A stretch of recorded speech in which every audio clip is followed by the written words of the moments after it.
اور ان کے بچہ جس کی جو ہے نا صبح ڈیڈ باڈی ملی ہے، وہ بھی ابھی پہنچنے والے ہیں یہاں پہ.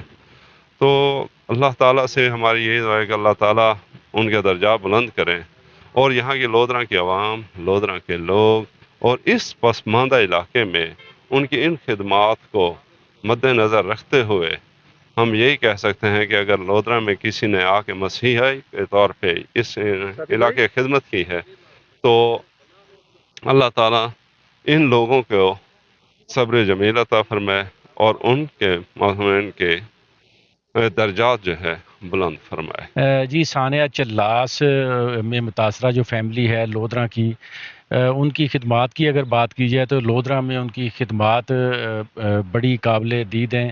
خراج تحسین آج ہر شخص ان کو پیش کر رہا ہے ان کی خدمات کو. جنوبی پنجاب کا ضلع لودھرا پسماندہ ضلع تھا، یہاں پر صحت جیسی سہولیات کا فقدان تھا. انہوں نے اربوں روپے کی انویسٹمنٹ کی، یہاں پر teaching medical and dental college یہاں پر بنایا. اس کے ساتھ ساتھ پھر ہاسپٹل کی جو خدمات ہیں ان کی، وہ بھی لیور ٹرانسپورٹ کی بات کی جائے تو جنوبی پنجاب کے جو ماہر ڈاکٹر ہیں، فیمس جو پروفیسرز ہیں، وہ یہاں پر آ کر آپریٹ کرتے ہیں.